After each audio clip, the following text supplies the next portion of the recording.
जय हिंद साथियों। क्लास 10 का एक्सरसाइज 8.1 का क्वेश्चन नंबर 4 सॉल्व करेंगे। क्वेश्चन है यदि 15 cot a बराबर 8 हो तो साइन ए और सेक ए का मान ज्ञात कीजिए। क्वेश्चन क्या दिया है? दिया है 15 cot a बराबर 8 हो तो साइन ए और सेक ए का मान ज्ञात कीजिए। 15 यहाँ कॉट के साथ क्या है? गुना है, तो हम यहाँ क्या करेंगे? कॉट ए बराबर लिखेंगे, ए इधर गुना है तो इधर आके क्या हो जाएगा? इधर आके मेरा भाग हो जाएगा। तो हम एक समकोण त्रिभुज लेते हैं जिसमें मेन एंगल ए को लेते हैं। यहाँ ये मेरा बी क्या है? समकोण है, और ये सी लेते हैं। कॉट ए बराबर क्या होता है? बी बटे पी। कॉट ए बराबर क्या होता है? बी बटे पी। यहाँ मान लेंगे, हम मानेंगे क्या? माना b बराबर 8 के और p बराबर 15 के इसलिए मानते हैं क्योंकि हम पहले भी बताए हैं, क्योंकि इसके आगे मेरा कुछ कोफिशिएंट गुना हुआ होगा। फिक्स नहीं है कि 8/15 ही होगा, कुछ ना कुछ। तो यहाँ मेरा क्या है? फिक्स नहीं है कि 8/15, कुछ ना कुछ यहाँ कोफिशिएंट से गुना होकर 8/15 आया होगा। मान लीजिए यहाँ 2 है, यहाँ 2 है, 8 गुना 16/30 मतलब 8/15 इस तरह से आया होगा। तो कुछ ना कुछ इसके साथ कोफिशिएंट गुना है, इसीलिए हम क्या माना b बराबर 8 के और p बराबर 15 के। अब हम क्या लिखेंगे? पाइथागोरस प्रमेय से, चूँकि क्या है मेरा समकोण त्रिभुज है तो लिखेंगे, इसीलिए पाइथागोरस प्रमेय से, पाइथागोरस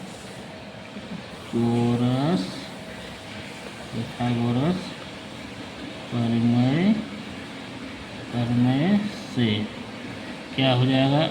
h² बराबर p² प्लस b²। यहाँ देखिए b मेरा कितना है? b है 8 के, p मेरा कितना है? 15 के। हमको चाहिए क्या? h चाहिए, तो लिखेंगे h²। p का मान क्या लिखेंगे? 15 के का स्क्वायर। b का मान कितना लिखेंगे? 8 के का स्क्वायर। यहाँ लिखेंगे 15 का स्क्वायर कितना होता है? 225 के स्क्वायर।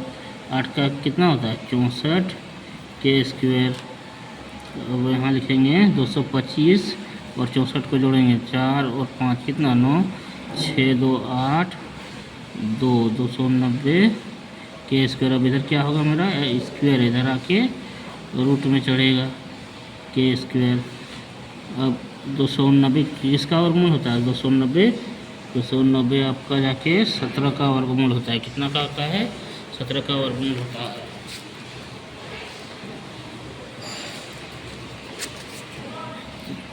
दो सौ नब्बे किसका वर्गमूल होता है? 290 आपका 17 का वर्गमूल होता है। 17 का वर्गमूल आप लोग क्लास 8 में पढ़े होंगे कैसे निकाला जाता है। मान लीजिए 290 है तो इसका कितना होगा? 17 गुना 17, और के स्क्वायर है तो के गुना के। तो यहाँ से हम क्या करेंगे? डबल 17 में 1 17, डबल के में 1 के, तो मेरा हो जाएगा 17 के। हमको चाहिए क्या? साइन ए और सेक ए का मान, तो लिखेंगे साइन ए बराबर क्या हो जाएगा? p बटे h।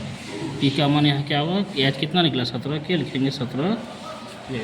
तो p का मान लिखेंगे 15 के बटे h का मान 17 के। यहाँ से k और k कट गया, h क्या? 15 बटे 17। फिर हमको क्या निकालना है? सेक ए, तो लिखेंगे सेक ए का फॉर्मूला क्या होता है? कॉस का होता है b बटे h, तो h बटे b। h का मान हो जाएगा मेरा 17 के, b का मान हो जाएगा 8 के। यहाँ से मेरा क्या हो जाएगा? k और k कैंसिल, 17 बटे 8 कैंसिल। इस तरह से हम क्वेश्चन को सॉल्व करेंगे।